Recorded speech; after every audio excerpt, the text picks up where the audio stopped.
is Shekhar here.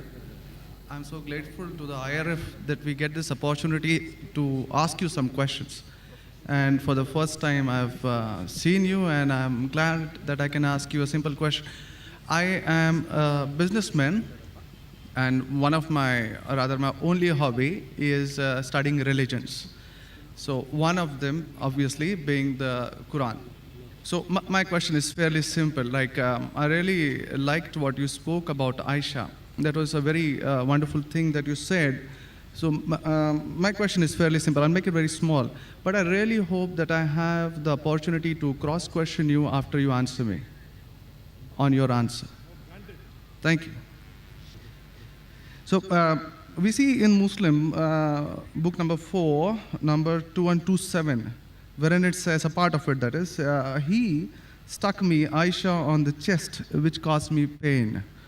Further down, if you look at Mishkat al-Masabi, volume 2, page number 690, repeated again in Muslim, book number 9, number 3506, a part of it, I'll just get to the point, wherein Umar is trying to say to the Prophet, or rather trying to make him laugh.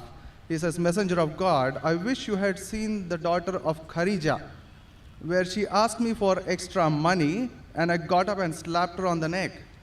God's messenger laughed and said, they are around me, as you see, asking for extra money. Abu Bakr then got up, went to Aisha and slapped her on the neck, and Umar did the same to Hafsa. Now we see something of a pattern coming in. Then if we just jump to Quran chapter 4, verse 34, and those wives you fear may be rebellious, admonish, banish them to their couches and beat them.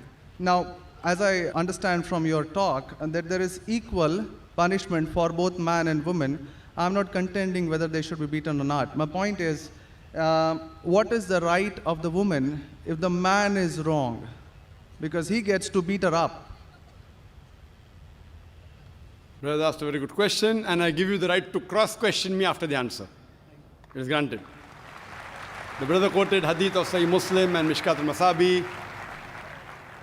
Do you know the relationship between Hafsa and Hazrat Umar? Well, I've not really got to the point that much. I'm still studying. Do you know the relationship of Aisha and Abu Bakr? May Allah be pleased with them both. Her father, if I'm not mistaken. That's right. I'm asking you a question. Are you married? Yes. Yes. Do you have a daughter? 2 of them. 2 of them, fine. I get to go to heaven. Sorry? I get to go to heaven. No. If you bring them up correctly, I remember with love and compassion, then you'll go to heaven, otherwise not. But, just kidding. But that is only righteous deed. Without iman, you can't enter Jannah. So for you to go to heaven, besides upbringing your 2 daughters correctly, you have to follow the laws of the Quran and the Sahih Hadith and be a believer. I understand. That we'll discuss after answer to you. I understand. After answer, inshallah. I'm asking a simple question. Suppose your daughter, if she wants to jump from a 10-story building, what will you do? I'll stop her. Is she adamant? What will you do? Point, yeah. You get the point, very good. If she wants to jump, no, I want to go. I want to fly like Superman.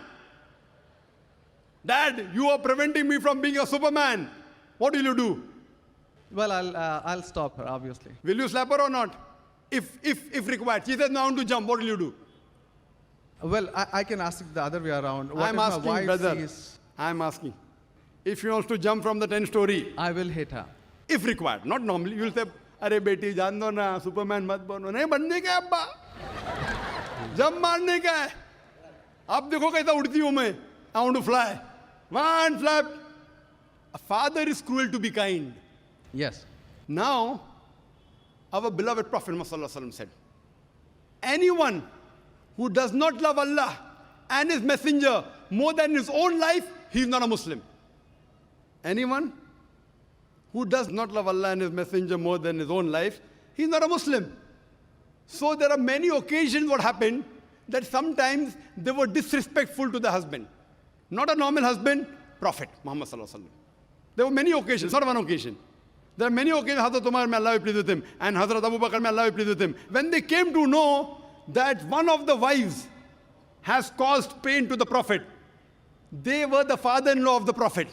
But they loved the Prophet not only more than their daughter, they loved the Prophet more than their own life. There are many occasions. Which occasion you are referring to, I don't know. There were occasions when they came to know that my daughter has caused pain to the Prophet of Allah. How dare she does it? They being father, they have the right to slap. Not you and me. For us, they are the Ummahatul Mu'mineen. They are the mothers of the believers. But yet, they were human beings. Even the wives of the Prophet. Though they were wives of the Prophet, they are the best examples, yet they were human beings and they did make mistakes. Like the ayah recited by the Qari, Surah Nisa chapter 4, 32. They want equal rights. There was in Surah Azab chapter 33, where the wives of the Prophet tell the Prophet, why don't you give us the luxury of this world? They objected, why are we undergoing such a life of poverty? So Allah sends a revelation. If you want this world, I will grant it to you, but you will not get Jannah. The verse of the Quran says, I will free you. That means, if you want, I will let you go free. Divorce, not that you divorced. And you can get the luxury of this world, but you won't get heaven in the hereafter. And the wives of the Prophet, they repented and they asked for forgiveness and Allah forgave them. So here also it's in context. And going against the Prophet is more bad than jumping from top. Jumping from top, your daughter will kill herself, that's it. Correct? But going against the Prophet is more bad. Did you get the answer? Sir, but my question still stands. I understood your point. I haven't completed my answer. Okay, you asked the question, no problem. My question is pretty simple. I haven't completed my answer yet, brother. All right. Because I know your question was in two parts. Then you quoted the verse of the Quran, Surah Nisa, chapter 4, 34. Yeah. And said about wife beating. I want to complete that before you answer. Otherwise, you say Zakir answered half. I only answered one part of your question regarding hadith. The second part is of Surah Nisa, chapter 4, verse number 34. Exactly after the verse that was recited by the Qari. After verse which says, Ar-Rijalu Qawwamuna 'ala an-Nisa, that the men are the protectors of the women. The verse says that if they're disobedient, then don't talk to her. After that, don't share the bed. Then the Arabic word is daraba, means beat her lightly. The Arabic word is beat her lightly, daraba. Ibn Abbas, may Allah be pleased with him, said, when you beat your wife, you should not beat on the face. Point number one. Point number two, when you beat your wife, there should be no mark left on her body. And he gave an example, beating with a miswak. Miswak is toothbrush. In modern way, I will say beating with a handkerchief. Handkerchief. Now, if you beat your wife with a handkerchief, it is symbolic. It is not wife bashing. Wife bashing is not allowed in Islam. Wife bashing means one shot on the face. Hit so hard so that the mark remains. She'll remember you for the next 1 week or 2 weeks. In Islam, wife bashing is prohibited. It is daraba, means beat her lightly. That means first you tell her she's wrong. You admonish her. Don't share the bed with her. Ultimatum. Last warning. Beat her lightly.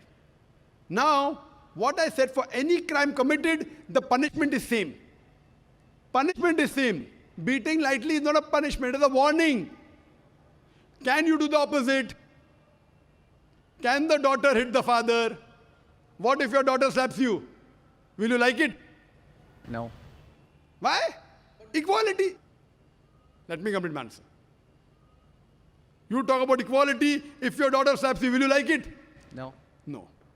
There may be occasion when you get lunatic, when you become very old, and if you want to jump and then she slaps you, I will agree with her, correct? Though you said, no, I'm agreeing with you. I understand. I'm helping you. You understand, but you don't understand me. No, I do. I'm helping you. Okay.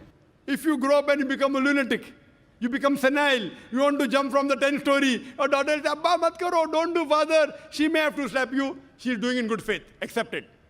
Right? Now here, where a husband is giving a warning to the wife, if the wife does the same, what will the retaliation be? Imagine, suppose there's a massive person, bodybuilder comes and acts macho with you. If a small man comes, maybe you'll hit him. A macho person, Arnold Schwarzenegger, comes and tells you something. Will you hit him? Will you hit him? No. Though you may have a lot of guts, but Arnold Schwarzenegger, no. Why? Similarly, since Allah says in the previous verse, man has been given more strength than the woman. So a physical warning, a symbolic warning, a man can give to a woman can't give to a man. A woman can't. There are other things. There are other things she can do. Such as? Such as, for example, if she has to cook food in the house, It's the duty of the husband to get market. She can refuse to cook. If you don't get market, I will not cook. She can object. Very well. She can object saying, I will not cook. It's an objection on her part. If, for example, he is not offering salah is important, she can object nicely, with love and affection. My dear husband, please offer salah. Then she may get a little bit angry also, no problem. Getting angry with husband is not allowed, unless it's for the sake of Allah and His Rasul. But not physical. She can't get physical. If she gets physical, there will be retaliation. It will never work. Imagine your wife slapping you. Will you leave her? Fine, you may say, Jando. So, what do you realize? This is a symbolic beating. What the Western media has done, they portray as though it is wife bashing. Where is wife bashing? You know the hadith also. So, because of that, Islam is the best way of life. It shows you how to lead life with your wives also. Hope that answers the question. If you have any counter question, you're most welcome, brother. Yes, actually 2 points on that. Primarily, the first thing that you said is a daraba, which means basically tapping. And as I understand from the Hands Word Dictionary, it comes from the word idrib. And now, if you look at it, the Arabic word is used in 2 ways. One, to strike up a poem, the word idrib, from which the word darwa is taken out. The first is to strike up a poem, and the second, which is used 12 times in the Quran, is a physical action of striking. Strike off? Strike up a poem, or strike second, up a poem. Strike up a poem, metaphorically. Second part is the physical action of striking. It's used again in Surah 8:12, wherein it about an angel strike off their heads, strike off the very tips of their fingers. The same word is used. So how can the same word be interpreted there as lightly, but here as very good question. The second part. Very good question. Very good question. The second part is that if we come back to Sahih Bukhari, volume 7, number 715, again, the respectable, I truly mean that, respectable woman Aisha, a great scholar, I read about her, narrated, Aisha said that a lady came wearing a green veil and complained to her, that is Aisha, and showed her a green spot on her skin caused by beating. It was the habit at that time for women to support each other, means when they get beaten up, so you support each other. So when Allah's messenger came, Aisha said, I have not seen any woman suffering as much as a believing woman. Look, her skin is greener than her clothes. That was my second part. As for second part, I'll answer first, and first part, I'll answer second. No problem. She's complaining to the Prophet that somebody has done injustice to her. It doesn't end saying the Prophet agreed with it. If someone has done injustice, if we read ahead in some other hadith, the Prophet may have done justice to her. It doesn't say that someone beat her and the Prophet agreed with it. Correct? She's just reporting that maybe there is injustice done to a woman. That's it. The moment she's complaining means she's disagreeing with it. She didn't say, Prophet, I heard a very good thing I saw, that the woman was beaten up. The moment she's complaining means the wife, Hazrat Aisha, may Allah be pleased with her, disapproved of it. So the lesson we get from this is, no one should beat the woman such a way that she becomes green. But sir, see, the exact statement she makes is that I have not seen any woman, that's Aisha herself, it's not my interpretation, I have not seen any woman suffering as much as the believing woman. So we see at the time of Muhammad that women were really in very, very bad shape, even though... You know there are hadiths saying, I have not seen a person, a believing person like Hazrat Bilal suffering.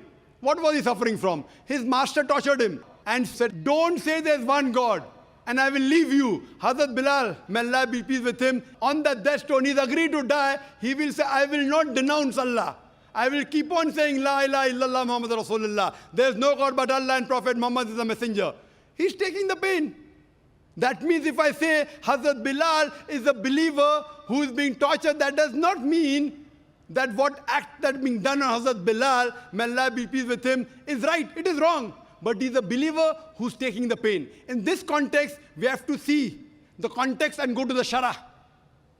You have to see Fath al-Bari, and what was the woman? What was she? Who tortured her? Was it the master? Was she a slave woman? You have to go to the Shara. I'm not a muhaddith. I'm telling you what the answer can be. You have to go to the Shara and find out. Why was she? Who hit her? Who beat her? Did the husband do? Was the husband a believer? There are 10,000 reasons. But Just sir, because- excuse me, in Mishkat al-Masabi, Brother Shekhar, volume 2. Brother Shekhar, Yes. what I would like you to do, there are so many people waiting at all the mics. Precisely, concisely, I would like you to put your question in a few words and then close. Because you got such a big sheaf of papers, there are many people I see waiting with small slips just or one something. question. So we cannot allow this whole thing to go on. This is not a debate session. It's a question and Brother. answer session. I want you to put your question in the next 4 sentences. Let Dr. Zakir answer so that all the many ladies standing there here also get a chance. We have exactly 1 hour, 12 minutes left. We have very occupied sorry 20 about minutes already. Brother, initially you asked 2 questions answered. You said, I want a counter. What counter you gave? In the counter, you're asking 1 more question. I don't mind answering your 100 questions, but in this rule, 1 question at a time, go behind the queue, no problem. You asked 2 questions, give the answer. You said, I want a counter question. With the counter question, you're asking 1 more question. So, I'm very kind, I don't mind. I would love. After finishing, you can come in the cabin. And inshallah, I will answer all your questions. I want to ask you, after I answer your question, what will you do? Will you believe in the religion Hazrat Aisha believed? Yes or no? I yet have to answer your counter question. Well, it's not just this one point. There are many, many more. I'll answer inshallah all. How many are there? 10, 20, 50, 100? How many? Well, we can sit on that. How many approximately? Well, there are many more. I've not How really many? counted them. 10, 20, 100, 1,000, 10,000? How many do you have now in your mind? Well, I do have. How many? 10, 20, 30? How many? Yeah, probably quite a few. Maybe, Quite a few is how much? 5 or 10? Approximately. I don't know, maybe 100 questions. 100 questions you have? Brother, after this session is over, we sit together. Okay? Write down all the 100 questions. Inshallah. Inshallah. I will try and answer everyone. Okay? I request you. We'll spend the full night together. I don't mind, because you're a seeker of truth. And I'm also a seeker of truth, and my job is to try and clarify the truth. Not that I'm a scholar. I will try and answer all your 100 questions. But I doubt whether you'll be able to write 100 questions. I doubt. Coming to your main counter question, brother. That will be basically counter question. Counter question of yours is that daraba has got 2 meanings. One is strike off the head. You ask me then, how do you come to know which is correct? Correct? Exactly. In the counter question, don't ask 1 more question. That means you're breaking the rule. Sir, I'm just refuting what you said. Not refuting. See, you asked a counter question. Counter question was of daraba, has got meaning of striking. That is the counter question. In that counter question, you asked 1 more question. You can't ask 1 more question in a counter question. You can ask 1 counter question, but that was a fresh question that you asked. Now coming to your question of daraba. You said striking, I agree with you. How do you come to know one time it is lightly beating, one time it is striking of the head? You know the verse in the Quran is there, in Surah Maryam, chapter 19, verse number 47. Mary, may Allah be pleased with her, she says, when Archangel Gabriel says that you shall have a son. So she says, how shall I have a son when no man has touched me? How shall I have a son when no man has touched me? Now if you go to the Lugha, your hands wear dictionary, all lanes, I believe you read my dictionaries, all this you get on the internet. It's not difficult. You go on the internet and type, you'll get 100 questions against Islam. Not 100, you'll get 1,000. Very easy. Not that a person has done research. If you had done research, you'd have come to know who was whose father and who was whose husband and mother, everything. But you go on the internet, you get this very easy. Now, the Arabic word masa has got 2 meanings. Physical touch, it means sexual touch. So when Mary, may Allah be pleased with her, she says, how shall I have a son when no man has touched me? It is understood. It is not physical touch, it is sexual touch. Correct? Yes. Similarly, there are several verses in the Quran. Now, when there are 2, 3 meanings, even both can be correct or one can be correct. To have more details, you go to the hadith. Hadith is the commentary of the verse of the Quran. Correct? Maybe the same word has got 2 meanings. In that verse, it means meaning number 1. In the second verse, in meaning number 2. Hadith is a commentary. So when we go to the hadith of this Surah Nisa, chapter 4, verse 34, talking about daraba, there the Prophet said, do not beat on the face. Do not leave a mark. Beat like a toothbrush. I gave the answer, but you were so much concentrating on the notes you have that you forgot my answer. If you have heard my answer, that if there are 2-3 meanings, all meanings may not be right.